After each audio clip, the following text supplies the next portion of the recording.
friends, it's MJ, and welcome back to my studio. This is month 3 in our Diamonds and Drama Queens adventure, and I can't believe it. I am having a wonderful time sharing these stories with you. I hope you're enjoying them as well. I have to admit, though, that this month's person and the block turned out to be exactly the name of the program, Drama and Drama Queens.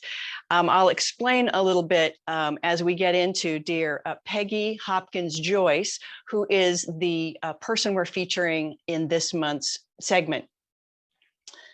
Peggy Hopkins Joyce wore me out. And I guess that makes a lot of sense when you talk about drama queens.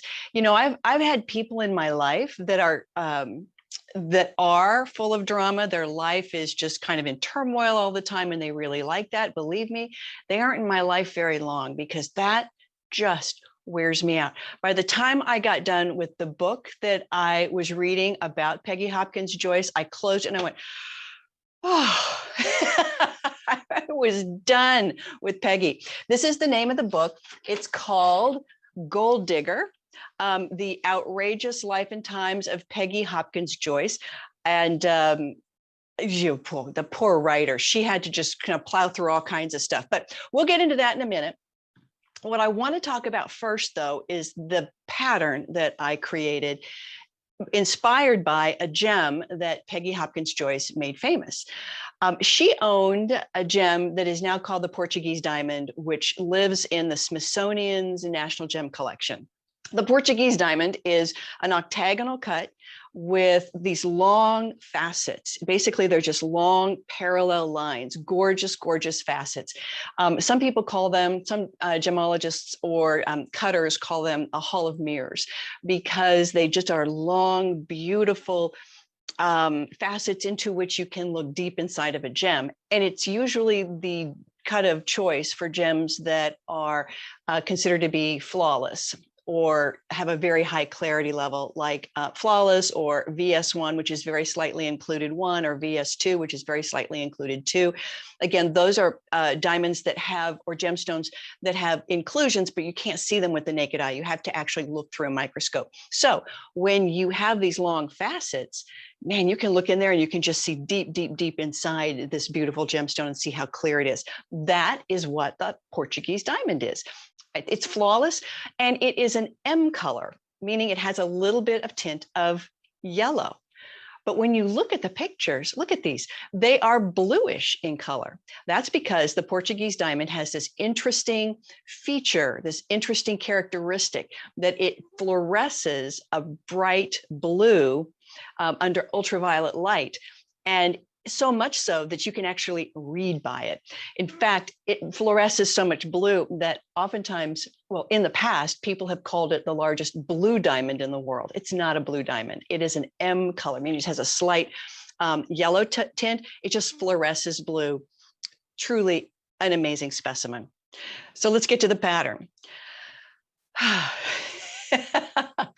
I wanted to capture those beautiful facets of the Portuguese diamond. This is a challenging pattern. There are lots of pieces. They're small and long, which means they all need to go on the straight of grain, right? To give them some structure and keep them from twisting and warping and getting out of shape. But also, I wanted to preserve the culet on the Portuguese diamond. Now, if you remember from some of our conversations about gemstones, the culet is on the bottom of the pavilion of a diamond or a gemstone. In many cases, and for example, in my little model right here, this gemstone just comes down to, the facets come down to a point. There's just a point here. These are just the facets and they all meet at the bottom. A culet is another facet that has been sliced off the bottom of the gemstone, and it really kind of looks like a little hole in the gemstone when you're looking through it. And if you look at the Portuguese diamond, it does have that little culet. All right, so I have to admit, the culet on this thing turned out to be really tiny pieces. And as I was thinking about this, and as I was looking at the pattern when I printed it out in 9 inches and 12 inches, I realized they're going to hate me. They're going to say, I'm never doing one of these again. This is awful. What does she expect me to do? No way, no how. So I have come up with some modifications. For those of you who love working with tiny pieces, this is your jam, right? You're going to love this. But for those of you who have, who don't want to deal with that, you think that's going to be a headache, like I, think it's a headache, I've got a modification for you.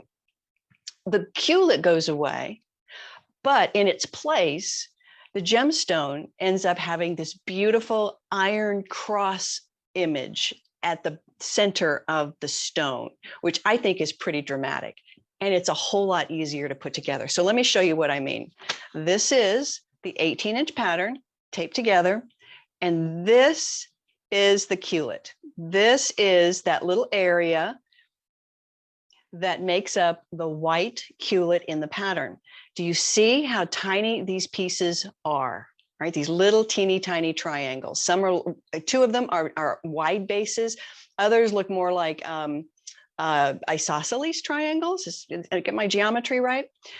All right, so this is 18 inches. See how small those are? All right, let me show you what they look like in the 9-inch pattern. Look how small those are. That's crazy. I recognize that that's crazy.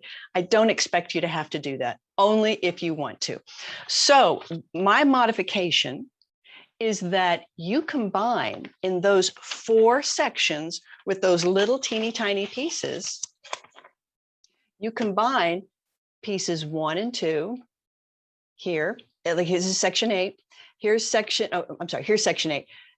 That you combine facet 8-1 and 8-2. And then over here under the section number 2, you combine section facet 2-1 and 2-2. Down here, it's 4-1 and 4-2 you're going to combine and make as one piece. And down over here, it'll be 6-1 and 6-2 that you'll combine to make one piece. Now, in the instructions, I share with you how you want to do that, and I'm going to show you now. The first thing I'm going to suggest that you do is use double-sided tape versus washi tape. And if you do use the washi tape, this is a tape that you can put on the top of it and it doesn't melt on your iron. If you do, use the 1/4 inch. This is a 1/2 inch, but I could, if I wanted to, slice this in half and then put my 2 sections together, or my 2 halves of the 9-inch and my 4 quads of the 12-inch that we need to assemble with the washi tape on top. But think about that. So here is the 9-inch. In the 9-inch, I designed it where you have 2 halves, the top and the bottom, and you align them along the center. That line goes directly through the center. I use double-sided tape on mine, and that helps preserve all of that information in the very middle of the gemstone.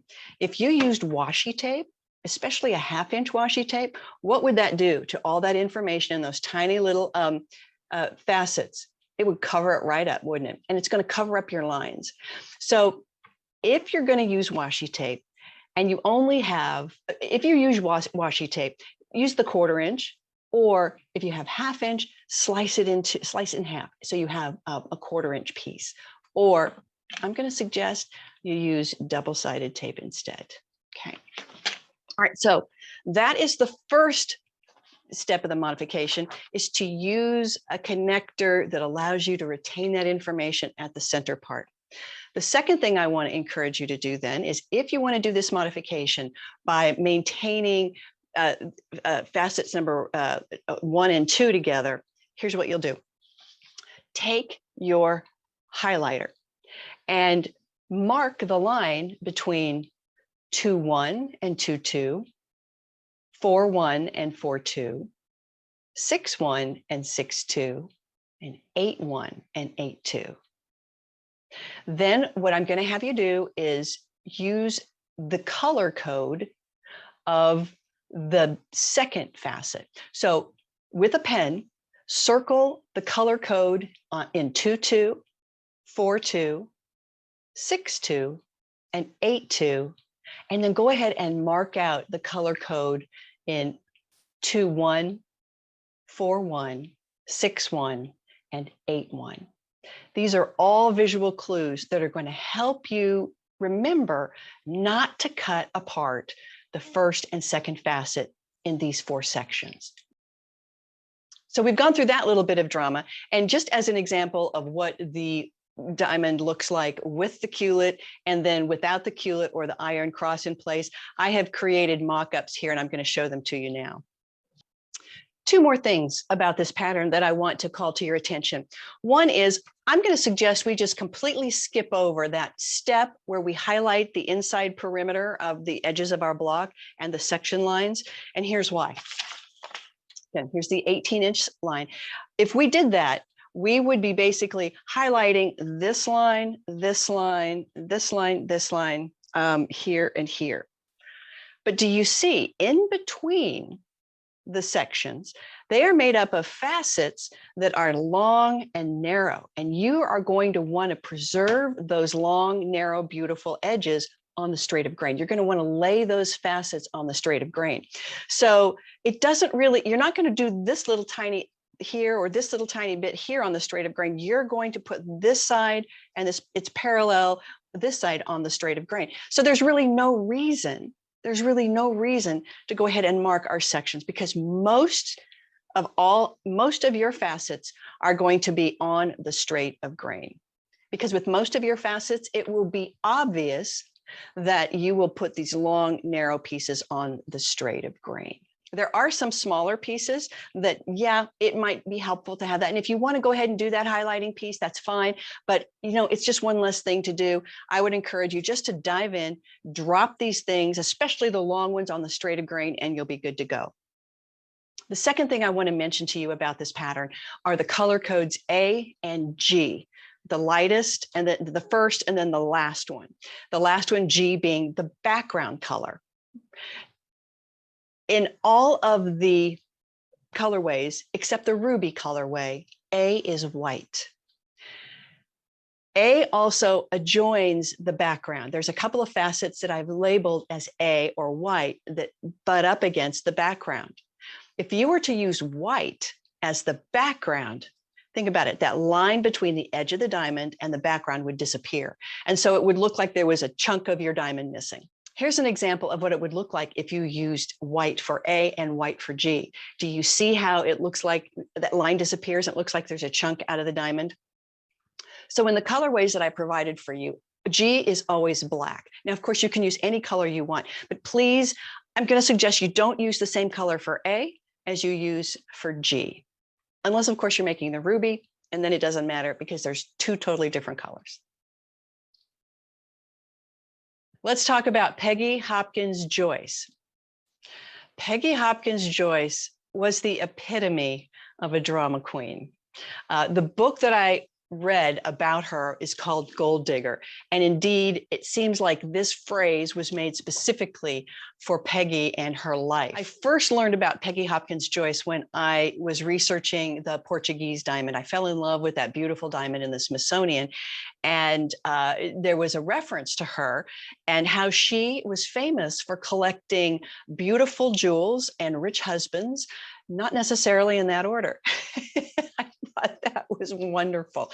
I kind of think about her as the Paris Hilton of the jazz age. Paris Hilton, right, was probably known for nothing except being rich and kind of extravagant. Peggy Hopkins Joyce, same. She was an actress who really couldn't act.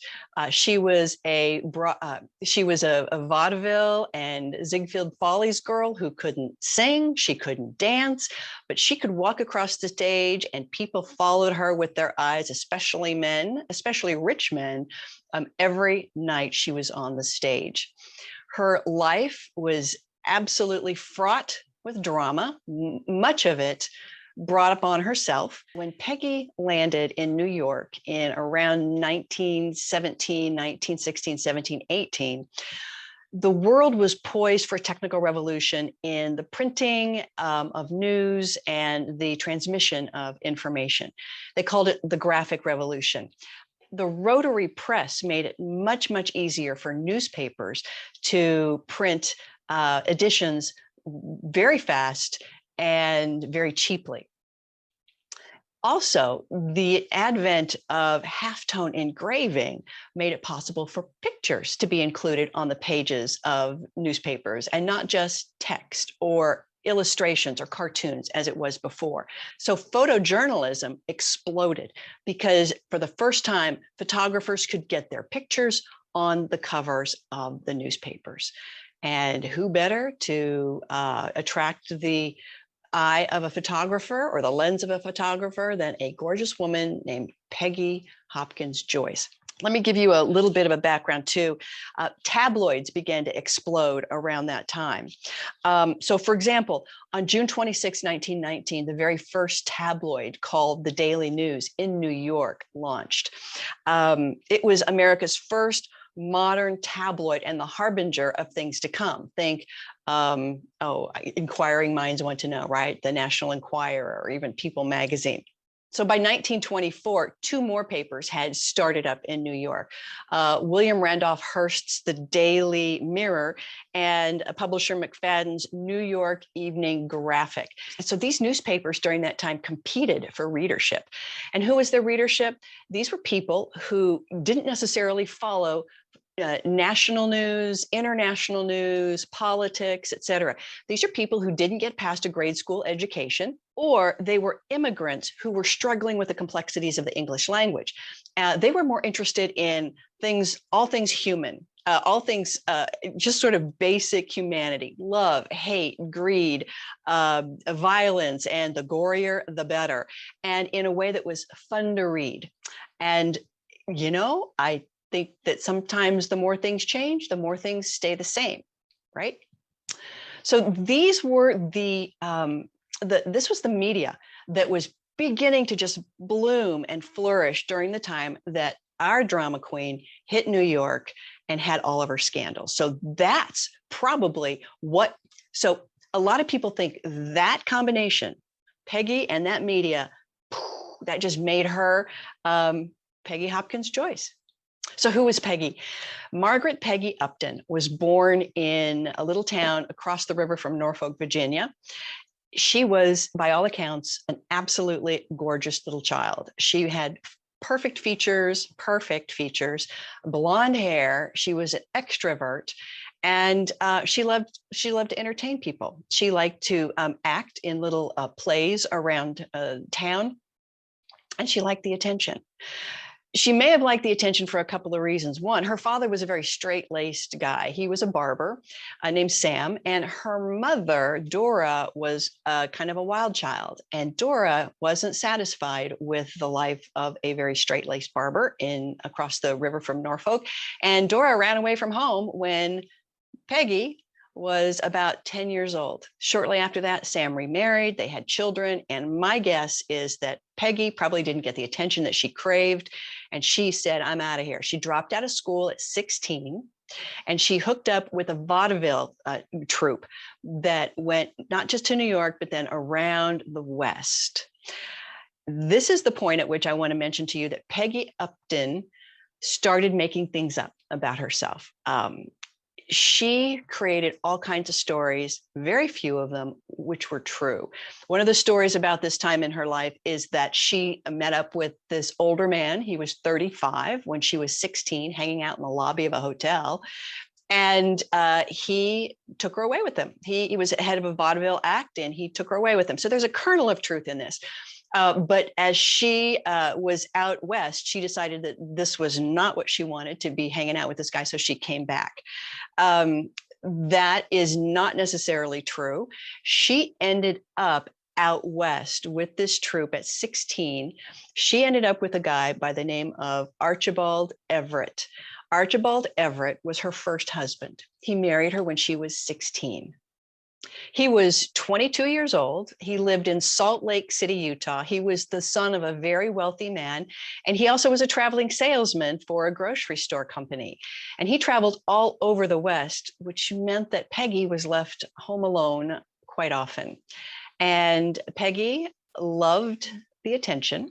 She loved men, and she spent a lot of time with the bachelors of that area while Archie was out bringing home the bacon for them. It all came to a head when dear Peggy got caught making out with somebody when Archie arrived home early from some of his travels. She pitched a fit, he pitched a fit, and she went home. She basically disappeared and came back east and hung out with her grandmother for a while. While she says that she never had children, the story is that she came back east from being with Archie Everett pregnant. She had the baby, and sadly, some of the help, somebody like a nanny or a caretaker, gave the baby some medicine laced with opium, and the baby died. Peggy never had any children after that. It was very, very sad. But Peggy was introduced to life and how difficult it can be very early on. She decided that she was going to live life her way or no way.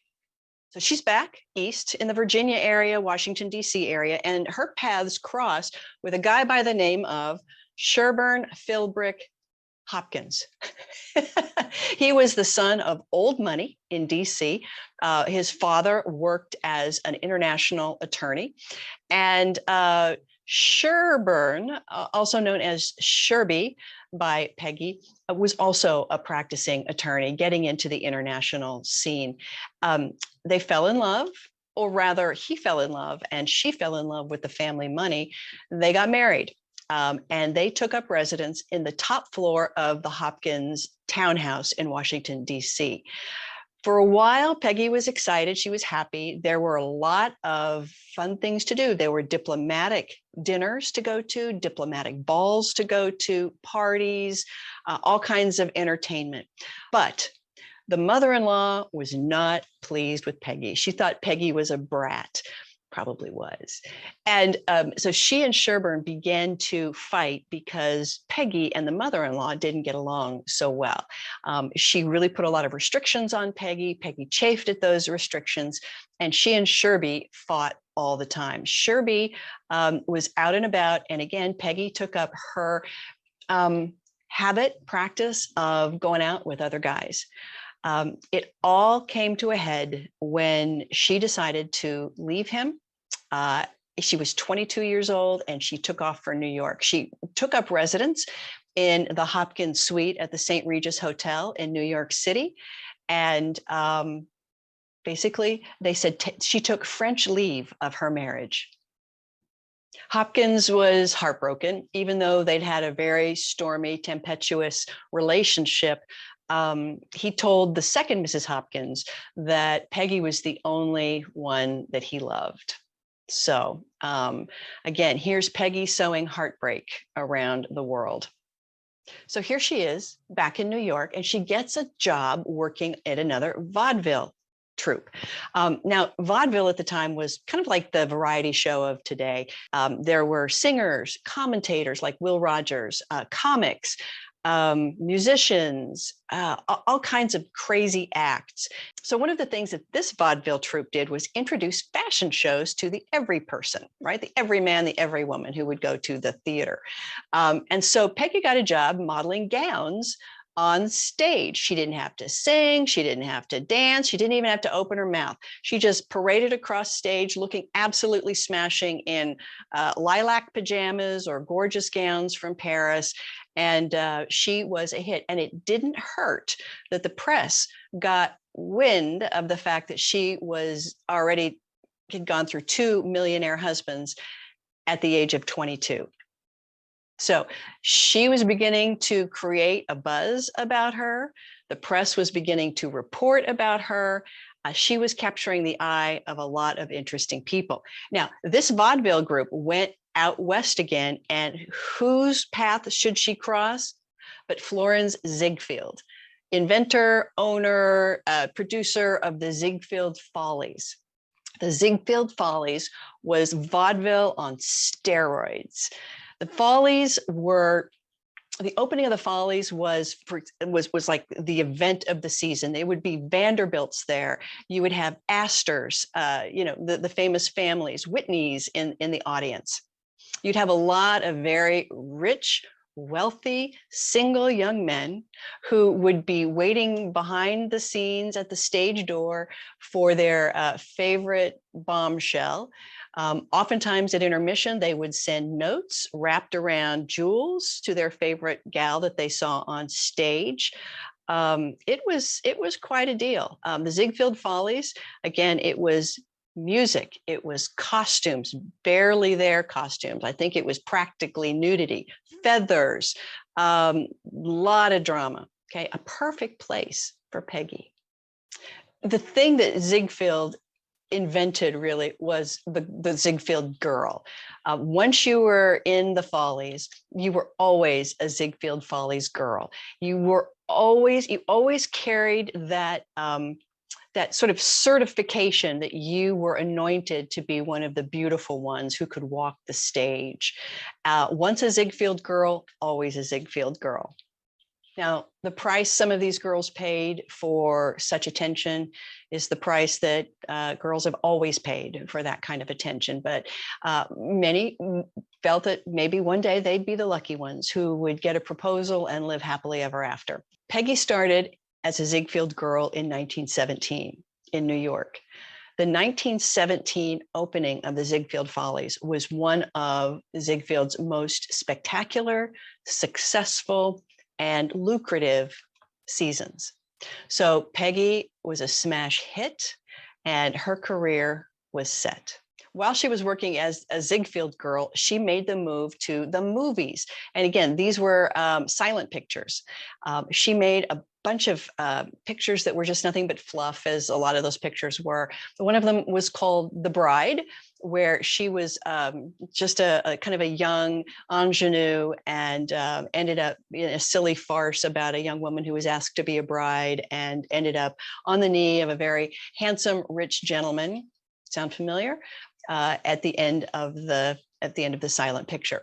The next picture that she was in was called The Woman and the Law, and it was a thinly disguised retelling of a grisly story of a murder that happened the summer before. A woman by the name of Blanca de Salas, she murdered her ex-husband.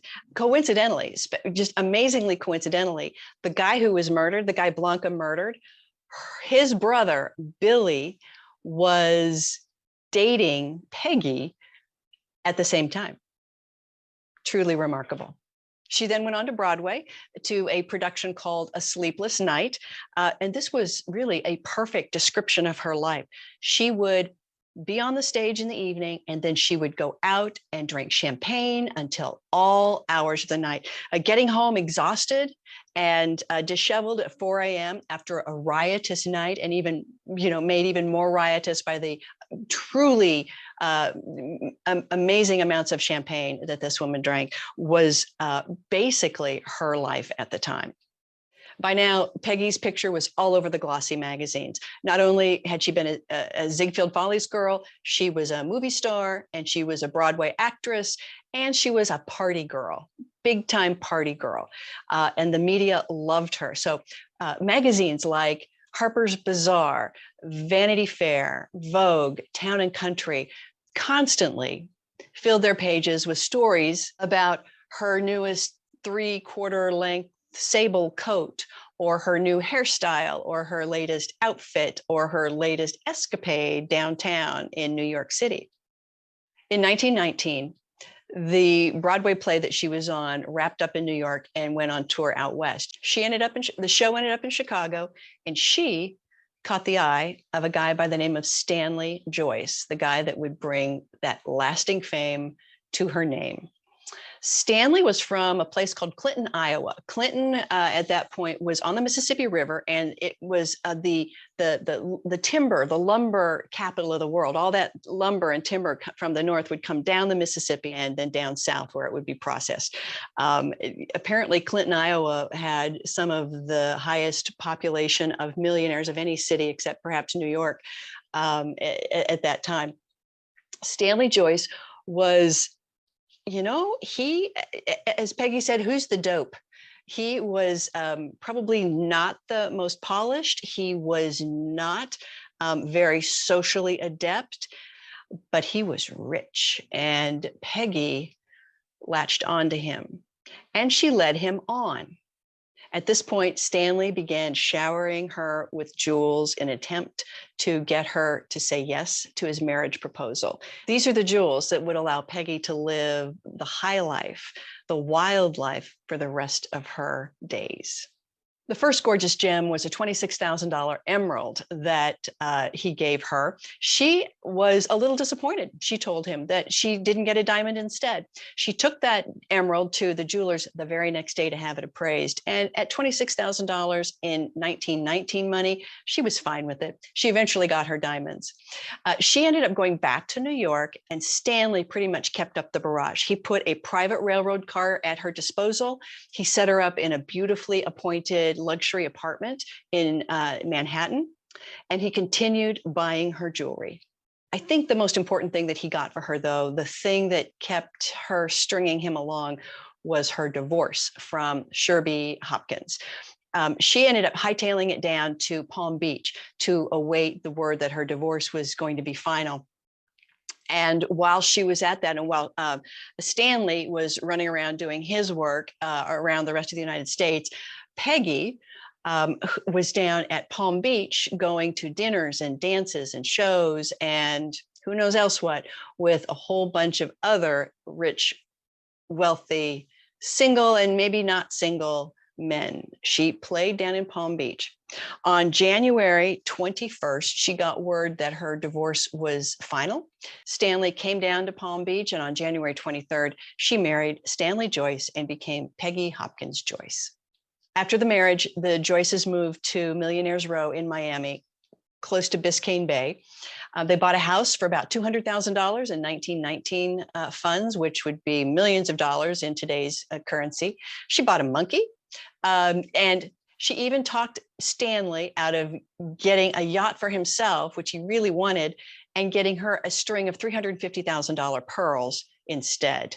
He got her fur coats, furniture, cars. So here's a list of some of the jewels that he bought Peggy during the course of their brief marriage. 2 ropes of pearls, one at $78,000, one at $24,000, and then of course a $350,000 string of pearls. The Tiffany emerald ring at $26,000, a $17,000 diamond ring, a $35,000 diamond and emerald bracelet, a $32,000 diamond bracelet, a $20,000 emerald bracelet. I guess she liked emeralds. A $200,000 trio of diamond rings and fur coats galore. Russian sable was her favorite. The marriage, I think Peggy knew that the marriage was a sham all along. She was interested in the money. And that, I think, is what wears me out about Peggy, is that she is a very manipulative person. She makes up stories about herself. She tells people lies. She manipulates people, and then she causes them great harm when she's done with them. She also had an abusive streak. She actually cracked a bottle of champagne over Stanley Joyce's head, had to send him to the hospital. And that was something that happened quite often with Peggy, is that she would strike out and she would physically hurt people.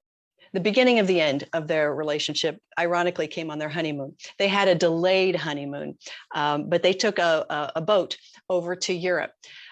On the way over there, the fighting was so bad that guests asked the captain and the crew to tell them to stop. And it didn't stop once they reached the mainland. Managers at hotels got complaints about the screaming and the yelling and the fighting, and had to ask them to stop, or they moved their rooms to a more remote location.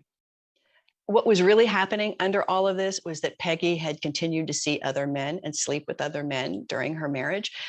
When she decided that she wanted to go out and meet one of her beaux, she would just say, well, I'll just get into a big old fight with Stanley and I'll leave.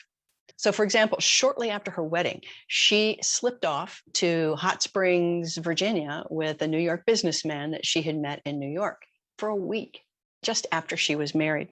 This businessman even followed Peggy and Stanley over to Europe on their honeymoon, where he and Peggy routinely met up for days at a time. She would fight with Stanley. She would disappear and hang out with this businessman for days and sometimes weeks at a time. Another person that she took up with when she was over there was a French publisher by the name of Henri Letellier. He was a publisher, very debonair. He collected wives like Peggy collected husbands, and he had countless mistresses. He also was one of the people responsible for making Deauville in Normandy the casino and gambling mecca that it had become. And he and Peggy took up a big affair during Peggy's honeymoon in Europe. Clearly, poor Stanley, poor abused Stanley had had enough. He said he was going back to the United States, and he left Peggy in Europe. Interestingly, the book says that as Stanley was walking up the gangplank, trudging up the gangplank to board the boat, Peggy was running around the corner, jumping into Henri's car, where they sped away to Deauville and eventually down to Venice, where they hung out for a good while. Their affair was the talk of European high society. And of course, tabloids all over the world got wind of it. And she became even more famous for this eccentric, wild lifestyle. While she was in Europe on this failed honeymoon, gallivanting around the continent with other men, Stanley sent her divorce papers. She wasn't necessarily upset about the divorce, because I think she wanted it. What she was really upset about it was that he'd gotten into the safety deposit box and taken all of her jewels. She actually told a reporter who asked her about it, she said, well, I have a $2 million home in Miami, and I have $1 million worth of jewels besides. I should worry. The divorce was long, ugly, and well publicized. Over 4,000 articles were published about this divorce. The trial began in 1921. It offered every guilty pleasure any reader would want: tons of sex, much of it occurring in the playgrounds of Europe, like Deauville and Venice. Clandestine trysts with all kinds of people, including European royalty, coded telegrams, tapped phones, secret informants, stolen fur coats, smuggled jewels, surprise raids, hidden mistresses. Stanley had mistresses. Libel, slander, drunkenness, violence, and brutality, all part of Joyce versus Joyce. In the end, Peggy was allowed to keep most of her jewels, valued at nearly $1 million, 2 fur coats, and a Rolls Royce, and $80,000 cash. She didn't get the Miami house, and I wonder what happened to the monkey. The astonishing amount of publicity that Peggy got during this trial, this ugly, ugly trial, catapulted her into full-fledged celebrity status. For more than a decade, her name was never out of the press. At this point, she had become known in the public eye as the much-married Peggy. People, for example, Will Rogers would get big laughs whenever he would bring up her name in his monologues, his commentary. Irving Berlin and Cole Porter mentioned her in their song lyrics. It was truly amazing how she had infiltrated our modern culture back then. She continued her affairs with lots of famous guys. She dated Charlie Chaplin, almost married him, the MGM production genius, Irving Thalberg, Walter Chrysler, the car guy who was married and had 4 kids, and a guy by the name of Count Carl Gustav Morner from Sweden. He became husband number 4, right? Husband number 4. Their marriage lasted 2 months. Guess he didn't like the drama either. I mentioned Walter Chrysler, the car guy. It was rumored that he was the one that gave her the Portuguese diamond, the 127 carat, they call it plump as a walnut gemstone. None of that was true. She made the transaction on her own. She walked into Black Star and Frost, which was a revered jeweler in New York City, with that $350,000 string of pearls and $23,000 cash, and made the exchange for the Portuguese diamond. At that point, it was set in an Egyptian-style choker with hundreds of smaller diamonds embedded in it. Here's a picture of that gorgeous piece of jewelry. A lot of people said it was the largest blue diamond in the world, but we talked about that early when it wasn't blue. It's actually an M color, which has a little bit of yellow in it. It just fluoresced blue, so it was a sneaker. Basically, it fooled people. People called it Peggy's skating rink, which is what I've named this pattern. Time magazine called it the largest perfect diamond in the world. And Peggy referred to it often, saying, "I sometimes think it's more of a worry than a husband." Her place in popular culture was illustrated by how many times her name popped up in popular music of the day, like Cole Porter and Irving Berlin. Cole Porter's lyrics provided a running commentary on the kind of nation America was becoming during this era. He includes a lyric that says, "Mrs. Nash may have more cash, but Peggy Joyce has more clothes. My string of Rolls Royces is longer than Peggy Joyce's. I became so confused, I was even amused and abused by Peggy Joyce." Also, there's a line that says, "Should I make one man my choice and regard divorce as treason? Or should I, like Peggy Joyce, get a new one every season?" Miss Peggy Joyce says it's good, and every star out in far Hollywood seems to give it a try, so why shouldn't I? Peggy Joyce has a business. All her husbands have gold. And the singer, Eddie Cantor, her old colleague from the Follies, acknowledged the peculiar nature of her fame in one of the endless encore voices of Macon Whoopi. One of those lyrics is, "Take Peggy Joyce. With little voice, she soon became the nation's choice. I tell you, buddy, she's made a study of making whoopee." The passing of years wasn't kind to Peggy. Her behavior became even more bizarre, more erratic. She became to be seen as more a figure of mockery and pathos. Her maid actually would tell the stories to her friends of how long it took, the long and arduous time it took to get her ready for her long string of suitors who would tramp up the stairs. And there was little pretense that it was nothing more than just kind of quick impersonal sex. There's a story in the book that I think really illustrates how far she slid by 1942 when she was in her early 50s. Here's what it says. Her encounters with others became increasingly poignant, even pathetic. Typical was an episode that took place at the Savoy Plaza Hotel in Manhattan.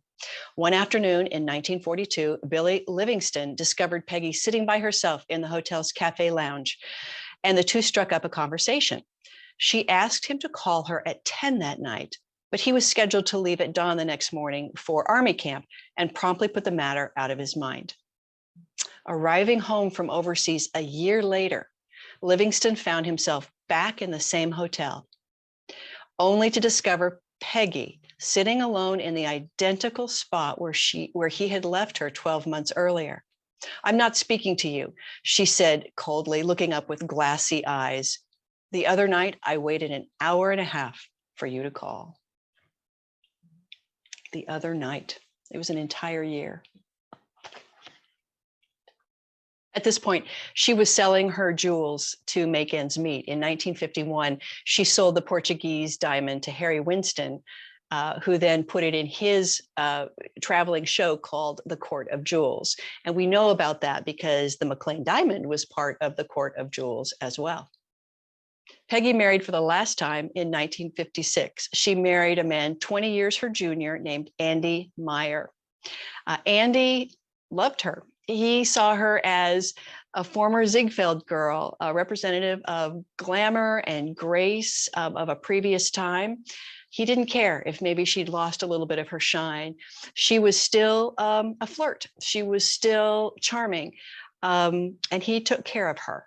They ended up staying in a cottage in Westbury, Connecticut. And finally, they were married this was 1951 when they first met. And they finally married after 5 years of being together in 1956. On their honeymoon, they were going to go take a boat to the south of France. She became very sick on the boat. She had a sore in her mouth that wouldn't heal. They got to Cannes, And the doctors were very concerned about her. She came back to the United States with her husband. They cut the honeymoon short. She went to the doctors and they determined that she had throat cancer. The decades that she'd spent smoking cigarettes were finally taking their toll. On June 1st of 1957, Peggy entered the hospital and she died June 12th with Andy by her side.